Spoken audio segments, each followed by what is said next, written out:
Hello friends, तो आज की इस वीडियो में आज मैं कक्षा 12वीं वाले विद्यार्थियों को प्रश्न नंबर 3.4 के 22वां प्रश्न को बताने वाला हूं। तो चलो स्टार्ट करते हैं। तो जो हमारा 22वां प्रश्न है उसमें दिया हुआ है a बराबर 201 2 1 3 1 माइनस 1 3। ठीक है, ये दिया हुआ है। तब तब हमें ज्ञात क्या करना है? हमें ज्ञात करना है a का वर्ग माइनस 5a और प्लस 4i। ठीक है, ये ज्ञात करना है। और एक और है ना, यही बस नहीं है, इसके अलावा एक और दिया है, उसको भी ज्ञात करना है। दूसरा है a का वर्ग minus 5a plus 5i plus x बराबर 0। ठीक है, तो ये दोनों के लिए हल करेंगे। तो देखो, पहले से हमारे पास क्या है, a का मान दिया हुआ है। ठीक है, पहले इसको हल करेंगे, इसके बाद इसको हल करेंगे। इस वाले से इसका पूरा मान निकालेंगे और इस वाले में ये जो x दिया है इसका मान निकालेंगे। तो चलो हल कर लेते हैं। तो देखो, यह a का वर्ग माइनस 5a प्लस 4i दिया है। ठीक है, इसको पहले हल करते हैं। तो a का वर्ग मतलब a को दो बार क्या करेंगे, रखेंगे। ठीक है, a का वर्ग मतलब दो बार, तो 2 गुड़ी 2 0 1, फिर 2 1 3 1 माइनस 3 1 3 है ना, फिर 1 माइनस 1 फिर 3। ठीक है, इसको वापस रखते हैं। 2 0 1 2 1 1 माइनस 1 3 3, इस तरीके से। फिर 5 5 के साथ a का गुणा मतलब a का पूरा ये मान है ना, तो इसको रख लेते हैं। तो 2 2 1 0 1 माइनस 1 1 3 3। और क्या है, यहाँ पे 4i भी दिया है। तो यहाँ पे 4i का मतलब क्या है, 1 0 0 0 1 0 0 0 1। ठीक है, इसी तरीके से ये तत्समक होता है। i जो होता है वो क्या होता है, तत्समक। तो i का मान पहले से निर्धारित है। अब आगे इसको हल कर देते हैं। तो देखो, ये वाला रो जो है वो इस वाले कॉलम को पहले गुणा करेगा। तो 2 दूनी कितना हो गया, 4। फिर ये वाला इसको गुणा करेगा तो 0 आ जाएगा, मतलब 4 के बाद 0 0 के बाद 1 और 1, फिर ये इसको गुणा करेगा 1। अब यही जो रो है वापस इसको गुणा करेगा। तो देखो 2 0 हो गया। ठीक है, 0 1 को करेगा 0, फिर 1 माइनस 1 को करेगा तो माइनस 1 आ जाएगा। फिर 2 1 कम 2, फिर 0 करेगा तो 0 है ना, और फिर 1 करेगा 3 को तो 3 आ जाएगा। फिर ये वाला रो अब इन कॉलमों को क्या करने वाला है, गुणा करने वाला है। तो 2 दूनी 4, 1 दूनी 2, 3 एका 3, फिर 0, फिर 1, फिर माइनस 3, फिर 2, फिर 1 तिया 3, 3 तिया 9। फिर 1 का करते हैं तो 1 का गुणा, ठीक है, पहले इसके साथ 2 और 1 मिनट 2 आ गया, और फिर ये माइनस है प्लस है तो मतलब माइनस आ जाएगा। फिर ये प्लस 3, फिर 1 0 0, फिर माइनस 1, और यहाँ भी माइनस 3। अब इस 1 का इसके साथ गुणा करेंगे तो ये 1 हो गया, फिर माइनस 3 हो गया, और 3 तिया 9 हो गया। अब 5 को अंदर गुणा कर दो। तो 5 को अंदर गुणा करेंगे तो ये 5 दूनी कितना हो गया, 10।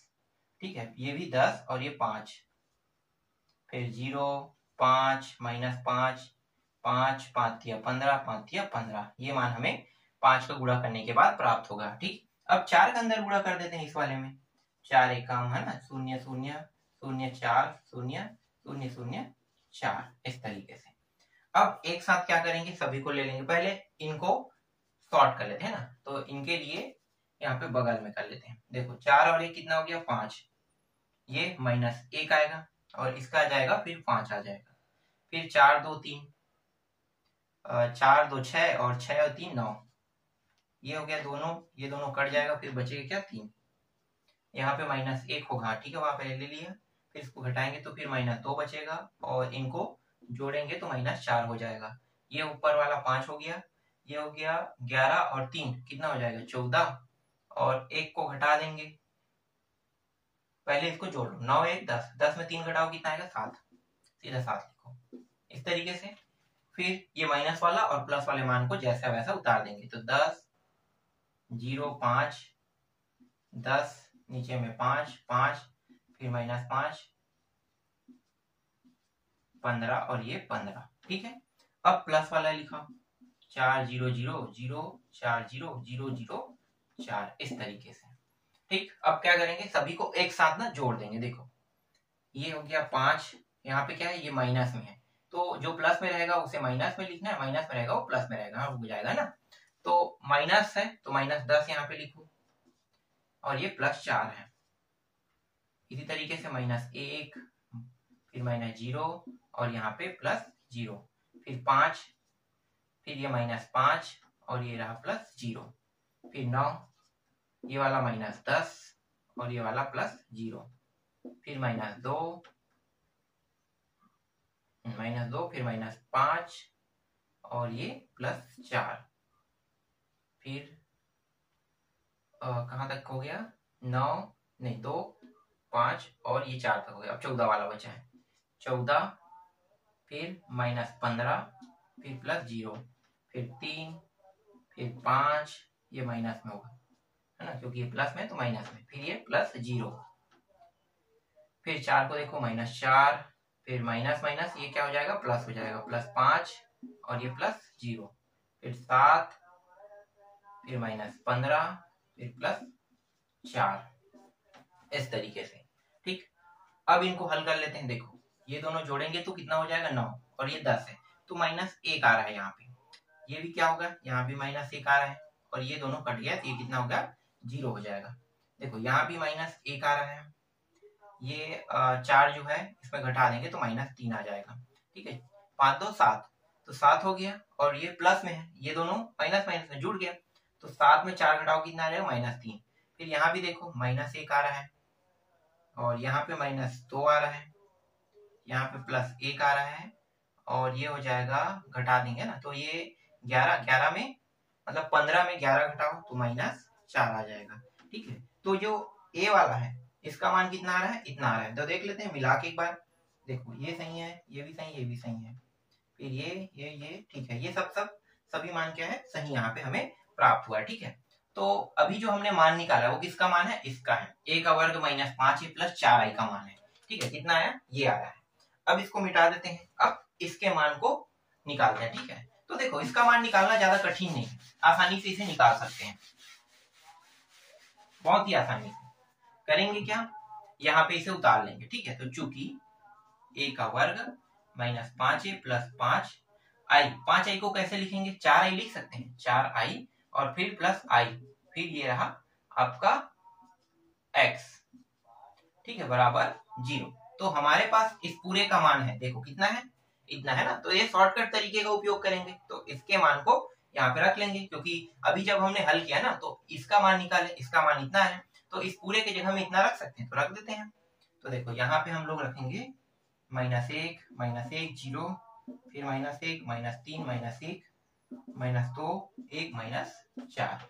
ठीक है, इस तरीके से हम लोगों ने इनके सारे मानों को रख दिया। ठीक है, अब i यहाँ पे क्या है, i दिया है, तो i का मान क्या होता है, i का मान होता है 1 0 0 0 1 0 0 0 1, यही होता है। ठीक, और ये हमें निकालना क्या है, x का मान, फिर बराबर 0। ठीक, आगे अब इसको हल करते हैं। तो देखो ये दोनों जुड़ जाएगा, है ना, जुड़ रहा है कि कट रहा है, देखो ये माइनस है प्लस है, तो कितना आएगा, 0 आएगा। ठीक है, नीचे जगह है, इतना में हो जाएगा, यहाँ पे 0 लिख लो। ठीक है, ये और ये -1 होगा, 0 0 0 होगा, फिर माइनस और ये प्लस, तो ये -1 आ गया, फिर ये 3 और ये 1 है ना, तो यहाँ पे -2 आ जाएगा, फिर -1, ये -1 आ गया, 2 0, -2 का 2 ही रहेगा, यहाँ भी 1 रहेगा, और ये -4 में 1 करोगे तो -3 हो जाएगा। ठीक है, अब +x बराबर यहाँ पे 0 दिया है। अब क्या करेंगे, इस मान को उस पार ले जाएंगे, है ना, तो भी हमारा हल हो जाएगा, इस मान को इस पार ले जाएंगे तो भी हल हो जाएगा। तो अगर x को ले जाएंगे तो x माइनस में हो जाएगा, फिर प्लस करेंगे, तो डायरेक्ट क्या करते हैं, इसको उस पार ले जाते हैं। ठीक है, जहां पे 0 है उस साइड, तो 0 उस साइड ले जाएंगे, तो यहाँ पे x बराबर, और जितने भी मान इस साइड से उस साइड जाएगा तो क्या हो जाएगा, माइनस से प्लस हो जाएगा, है ना। तो यहाँ पे 0 1 0 फिर 1 2 1 2 -1 3। ठीक है, ये मान हमें प्राप्त हुआ x की जगह पे। देख लेते हैं यही आया कि नहीं आया। ठीक है, देख लो यही आया है यहाँ पे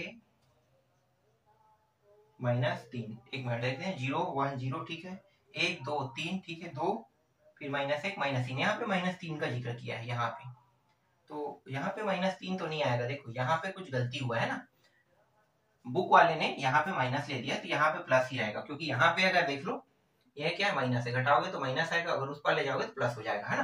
तो ये वाला जो मान है बुक में मिस प्रिंट है। ठीक है, बुक में मिस प्रिंट है, उत्तर में यहाँ पे प्लस आएगा, माइनस नहीं, बाकी सभी मान सही है। तो इस तरीके से ये जो 22वां प्रश्न है ये कंप्लीट होता है। चलो अब 23वां प्रश्न देखो।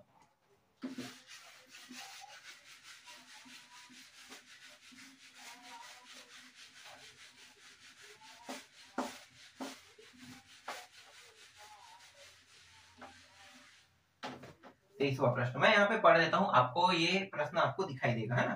चलो क्या लिखा हुआ है, एक निर्माता 3 प्रकार की वस्तु X, Y तथा Z का उत्पादन करता है, जिनका वह 2 बाजारों में विक्रय करता है। वस्तुओं की वार्षिक बिक्री नीचे सूचित है। बाजार और उत्पादन, मतलब बाजार का रेट दिया हुआ है और उत्पादन वाला, है ना, तो दोनों है। तो बाजार का 10,000, 2,000, 18,000 दिया, 6,000, 20,000 और 8,000 दिया हुआ है। ठीक, तो दोनों बाजारों का अलग अलग रेट है, समझो। फिर अ में दिया हुआ है X, Y तथा Z की प्रत्येक इकाई का विक्रय मूल्य 2.5 रुपया, 1.5 रुपया, 1 रुपया। तो प्रत्येक बाजार में कुल आय अवयव बीजगणित की सहायता से ज्ञात कीजिए। इसमें 2 प्रश्न दिए हुए हैं। ठीक है, बहुत ही आसान प्रश्न है। ये जो बाजार और उत्पादन दिया है, पहले इसे हमें क्या करना पड़ेगा, इसको लिखना पड़ेगा। तो देखो एक तो बाजार है, ठीक, हल स्टार्ट कर देते हैं यहीं से, ए को हल करें। ठीक है, तो पहले बाजार का लिख लेते हैं, इसको ए भी मत कहो, अभी स्टार्टिंग हो रहा है। और उत्पादन, तो बाजार 2 बाजार है, एक बाजार और ये दूसरा बाजार, है ना। और उत्पादन क्या क्या है, 10,000, ठीक है, 10,000, 2,000 और एक है 18,000। इस तरीके से दूसरे बाजार में 6,000, 20,000 और 8,000, इस तरीके से। ठीक है, तो ये बाजार एक, बाजार दो, दोनों दिया हुआ है। ठीक, अब क्या करेंगे, ए के लिए हल करेंगे। तो ये जो बाजार वाला, बाजार मतलब पहला मार्केट और उत्पादन दिया हुआ है ना, तो 10,000, 2,000, 18,000 दिया, तो ये क्या बन जाएगा, हमारा एक आयु बन जाएगा। ठीक है, बाजार के रेट के हिसाब से। तो जो पहला बाजार है और दूसरा बाजार, इसे ऐसे लिखेंगे, है ना, क्योंकि ये दोनों बाजार को प्रदर्शित कर रहे हैं। तो पहले 10,000 को लिखो, फिर 2,000 को, फिर 18,000 को, फिर 6,000, 20,000 और ये रहा 8,000। ठीक, अब ए में क्या क्या है, ए में क्या क्या है, एक्स वाई जेड के प्रत्येक इकाई का विक्रय मूल्य, प्रत्येक इकाई का विक्रय मूल्य, है ना, प्रत्येक इकाई मतलब एक्स वाई जेड 3 है और हर एक सिंगल सिंगल में है, क्या है, मतलब यहाँ पे ये जो एक्स वाई जेड, इसे ऐसे भी लिख सकते हो। अगर चाहते हो यहाँ पे एक्स वाई जेड का मान रखना, तो एक्स वाई जेड का मान क्या दिया है भाई, यहाँ पे रुपया में दिया हुआ है 2.5 रुपया, 1.5 रुपया, 1 रुपया। ठीक है, तो ये एक्स वाई जेड, इसको इस तरीके लिखना है। ठीक है, अब मैं यहाँ पे क्या करूंगा, इस एक्स वाई जेड के मान रख देता हूँ। तो ये रहा 2.5 रुपया, 1.5 रुपया और 1 रुपया। 1 रुपया मतलब दशमलव के बाद डबल जीरो। ठीक है, यही दिया है। ठीक है, अब क्या करेंगे, अब रो का कॉलम के साथ गुणा, है ना, ऐसे ही करते हैं। तो देखो रो का गुणा करेंगे तो ये इसके साथ गुणा होगा। ठीक है, 10,000 और 2.5 रुपया। ठीक है, तो 10,000 2.5 रुपया के साथ गुणा होगा, तो 10 दूनी 20। देखो 10 दूनी ये कितना हो जाएगा, 10 दूनी 20 और ये 2.5 है मतलब 25, तो इसका हो जाएगा 25,000। ठीक है, इसका कितना हो जाएगा 25,000। एक मिनट, 25,000 के बाद प्लस भी तो करना पड़ेगा ना, ये प्लस, एक सेकंड, थोड़ा और जगह चाहिए हमें। 25,000 फिर प्लस, फिर 2,000 का गुणा 1.5 रुपया के साथ करेंगे, 2 दूनी 4 और 4 के बाद देखो 2 दूनी 4 और इसके साथ करेंगे तो 5, मतलब ये हो जाएगा 5,000। ठीक, 5,000 हो गया। अब 18,000 का गुणा 1 रुपया के साथ करेंगे तो 18,000 का 18,000 ही आएगा, ये रहा। ठीक, अब क्या करने वाले हैं, इस दूसरे रो का गुणा भी इसी कॉलम के साथ करेंगे। तो 6 दूनी 12 और 12 और 3 है ना, आधा है, तो 6 दूनी 12 और 12 और 3 कितना हो गया, 15। तो ये आ जाएगा 15,000। ठीक, ये हो जाएगा 20 एकम 20। एक मिनट, मैंने यहाँ पे ज्यादा कर दिया क्या, 1.5 रुपए का गया तो देखो, 2 एकम 2 और ये 3 यहाँ पे ज्यादा हो गया है। ठीक है, 3,000 होगा। एक बार और देख लेते हैं। ठीक है, ये तो 10 का 20 हो गया और 2.5 रुपए के साथ। ठीक है, 25 आया, 2 एकम 2 तो 1.5 रुपया है, तो ये 3,000 हो जाएगा। ठीक है, 18 का 1। ठीक है, 6 दूनी 12 और 3 15, ये भी ठीक है। 20 एकम 20। ठीक है, तो 20 एकम 20 और 10 तो ये हो जाएगा 30,000। 1.5 रुपया के साथ करेंगे। ठीक है, तो 30,000 हो जाएगा और 8 का 8 ही हजार रहेगा, इस तरीके से। ठीक, ये कौन सा सिरा है, ये एक्स वाई और जेड वाला है ना, तो एक्स वाई जेड। अब इन सभी को क्या करेंगे, जोड़ लेंगे। तो जोड़ लो, तो जोड़ने पे कितना आ रहा है, देखो ये 25 हो गया और 25 और एक काम करो, 18 में 3 बढ़ा दो है ना, तो ये कितना हो, 21। 21 और 25, 20 दूनी 40, 40 और 6 कितना हो जाएगा, 46। ठीक है, तो ये 46,000 हो गया। एक का 46,000 आया। ये हो गया 15 दूनी 30, 15 थे 45, 45 और 5 50 और 50 और 3 53, 53,000। ठीक है, तो यहाँ पे 46,000 और एक का 53,000 आया। मतलब पहले बाजार का और दूसरे बाजार है ना, तो पहले बाजार का 46,000 और दूसरे बाजार का 53,000। ठीक है, ये हो गया। चलो, पहला बन गया। अब दूसरा देखो, दूसरा में क्या है, यदि उपयुक्त तीनों वस्तुओं की प्रत्येक इकाई की लागत क्रमशः 2 रुपया 1 रुपया 50 पैसे। इस बार क्या करना है, ए के जगह में बी के लिए हल करना है, तो ये सब चीज सेम रहेगा, बस यहाँ पे क्या करेंगे, बी लिख देंगे। ठीक है, बी के लिए हल कर रहे हैं, तो इस बार ये वाला जो मान है ये बदल जाएगा। ठीक, ये बन गया, ये इसका उत्तर है, पहले बाजार दूसरे बाजार का रेट कितना है, 2 रुपया 1 रुपया 50 पैसे। तो देखो 2 रुपया दशमलव लगा दो, 1 रुपया और दशमलव 50 50 पैसे। ठीक है, अब हल करते हैं। तो देखो 10 दूनी 20,000, फिर प्लस 2 एकम 2 2,000, फिर प्लस पैसे मतलब इसका आधा तो 9,000, फिर 6 का कहते हैं 6 दूनी 12,000, 20 तो ये हो गया, हाँ 20,000, 20,000 और इसका 8 का आधा 4,000। सभी को जोड़ दो तो पहला बाजार और दूसरे बाजार का कीमत निकल जाएगा। तो देखो 20 और 9 कितना हो गया, 29, 29 और 2 31, 31,000 आ गया एक का। फिर ये हो जाएगा 12 और 4 16 और 20 तो 36 है ना, तो ये हो जाएगा 36,000। तो पहले बाजार का 31,000, दूसरे बाजार का 36,000। इसमें क्या कहा है, एक बार देख लेते हैं क्या कह रहा है, प्रत्येक इकाई लागत क्रमशः 2 1 50 पैसे। यहाँ पे देखो कुल लागत नहीं होगा, अभी और हल होगा है ना, तो और अभी क्या करने वाले हैं, जो है ना, जो हमारे पास पहले वाला, एक मिनट यहाँ पे मिटा देते हैं, जगह भी कम, और ये 31,000 और 36,000 को भी रखेंगे। तो देखो पहला मार्केट जो उत्तर हमें प्राप्त हुआ था ना, ए के द्वारा उत्तर प्राप्त हुआ था, कितना प्राप्त हुआ था, एक तो था 53 तो 46 और एक क्या था, ठीक है, ये ए के द्वारा प्राप्त हुआ, कितना प्राप्त हुआ, 31,000 और 36,000। ठीक है, अब क्या निकालने वाले हैं, कुल प्रॉफिट। कुल प्रॉफिट मतलब कुल, यहाँ पे क्या करें, लाभ। ठीक है, कुल प्रॉफिट मतलब कुल लाभ। तो क्या करेंगे, इसमें इसको घटा देंगे, तो ये 46 और ये 5 3 53,000 घटाएंगे 31,000 को और 36,000, घटाना आ रहा है। घटाने के बाद हमें प्राप्त हो रहा है 0 0 0। डिसीजन यहाँ पे नहीं लिया जाएगा, यहाँ पे 5 आ जाएगा, 6 में घटाओ 5 और 4 में 3 घटाओ 1। इसी तरीके से यहाँ भी 3 तो सेम रहेगा, 6 ये हो गया 3। तो 3 जो है 6 को नहीं घटा सकता, तो उसको क्या करेंगे, एक तो ये 13 हो जाएगा, तो 6 दूनी 12, एक 12 और एक 13 7।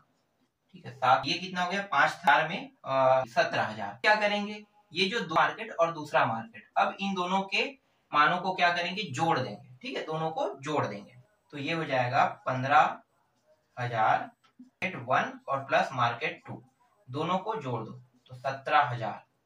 ठीक है, अपन मार्केट 2 को जोड़ेंगे तो कुल कितना आ रहा है, ये 7 5 12 का 2 हासिल आई 1 3 32,000। तो यहाँ पे 32,000 आ रहा है, यही क्या है, इस प्रश्न का उत्तर है। मतलब इसमें जो कुल लाभ हुआ है ना, दोनों मार्केटों को मिलाकर ये हुआ है का लाभ हुआ है। तो इस तरीके से प्रश्नावली कंप्लीट होता है। इसके बाद मैं आपको अगले प्रश्नावली को बताऊंगा।